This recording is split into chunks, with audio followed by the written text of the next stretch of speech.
तो आज हम शुरू करने वाले हैं पोइम्स। तो इस वीडियो में हम करने वाले हैं पोइम 1 जो है हमारी डस्ट ऑफ स्नो। पोइम छोटी सी है, 2 पैराग्राफ है, लेकिन पोइम थोड़ी इम्पोर्टेंट है। इसमें हमें एक मैसेज दिया गया है और उसी मैसेज को हमें समझना है। तो देखिए, कभी भी आप कोई नया चैप्टर करते हैं या फिर कोई पोइम करते हैं तो उनके राइटर और पोइट का नाम पता होना आपको बहुत ज़रूरी है, क्योंकि एग्जाम में पूछते हैं, कभी राइटर का नाम पूछ लेते हैं, कभी पोइट का नाम पूछ लेते हैं। तो ये है हमारी पोइम। तो इसके अंदर हमारा पोइट है।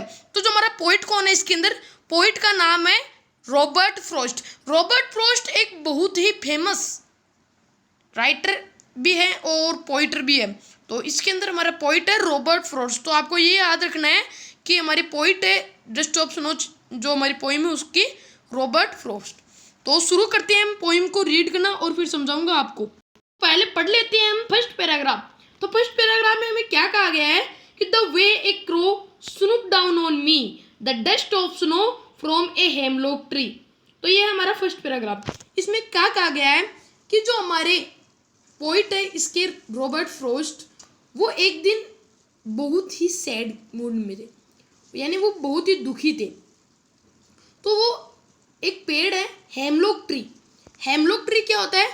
Hemlock tree A poisonous plant with white flowers. एक जहरीला पौधा या फिर कोई ट्री है जिसके जो फ्लावर्स है वो वाइट होते हैं। कैसी फ्लावर्स होते हैं? वाइट फ्लावर्स होते हैं। पॉइजनस ट्री है ये। तो देखिए, हमारा जो पोइट है वो एक दिन जंगल में जाता है और जंगल में जाता है तो वो देखता है कि उसके ऊपर एक हेमलॉक ट्री है। हेमलॉक ट्री पता है आपको, एक पॉइजनस जहरीला पौधा है। तो वो उसने देखा कि ऊपर एक कौवा होता है, क्रो होता है, और क्रो उस हेमलॉक ट्री पर आकर बैठ जाता है। तो जब भी वो कौवा बैठता है तब जो हेमलॉक ट्री है वो स्नूक होता है। तो यहाँ पे स्नूक का मीन्स क्या है? Snook means that shake. Shake का मतलब क्या होता है? किसी भी चीज़ को हिलाना। तो जब वो हमारा क्रो है वो उस पेड़ के ऊपर बैठता है तो वो उस पेड़ को, हेमलॉक ट्री को हिला देता है। तो हिलाने के कारण क्या होता है कि जो स्नो के पार्टिकल्स है, डस्ट ऑफ स्नो का मतलब छोटे छोटे पार्टिकल्स है, जो स्नो के टुकड़े हैं, वो हमारे पोइट के ऊपर आकर गिर जाते हैं। ठीक है, तो वो मोमेंट जो हमारे पोइट है उनको बहुत अच्छा लगता है। उस समय पोइट को बहुत अच्छा फील होता है। ठीक है, तो होता क्या है कि एक क्रो आता है और क्रो आकर हेमलॉक ट्री पर बैठ जाता है। बैठने पर वो उस ट्री को सेक करता है। सेक करने से उस पर जो डस्ट ऑफ स्नो है वो ट्री जो हमारे पोइट है उसके यहाँ पर गिर जाती है, पोइट के ऊपर आकर गिर जाती है। अब पढ़ लेते हैं हम second paragraph. Has given my heart a change of mood and saved some part of a day I had rued. तो सबसे पहले क्या था कि जो हमारे पोइट था उनके मूड सैड था, यानी हमारे पोइट दुखी थे, अच्छे मूड के अंदर नहीं थे। लेकिन जब भी जो स्नो है वो उनके ऊपर गिरी तो उन्होंने क्या देखा कि उनका हार्ट और उनका मूड चेंज हो गया। उनका हार्ट भी पिघल गया, दूसरा चेंज हो गया और मूड भी चेंज हो गया। और हमारे जो रॉबर्ट फ्रॉस्ट है वो कहते हैं कि वो उनकी लाइफ का बहुत अच्छा दिन था। वो जो पल बीता था वो बहुत ही अच्छा था।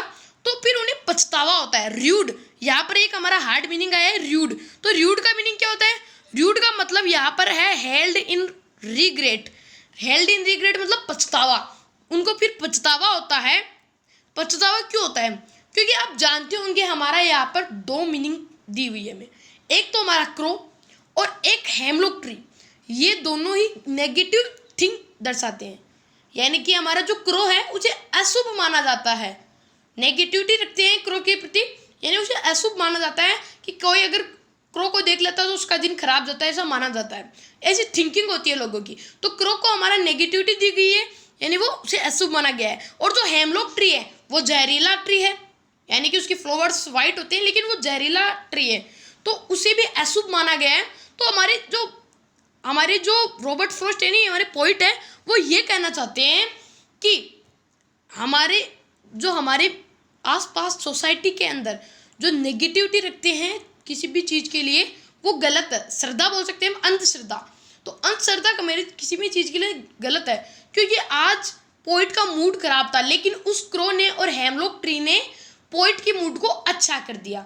ठीक है, लेकिन लोग मानते हैं कि क्रो और हेमलॉक ट्री तो नेगेटिविटी दिखाते हैं, यानी वो तो अशुभ मानी जाती है, लेकिन उन्होंने रॉबर्ट फ्रॉस्ट का मूड अच्छा किया, उनका दिन अच्छा गुजारा।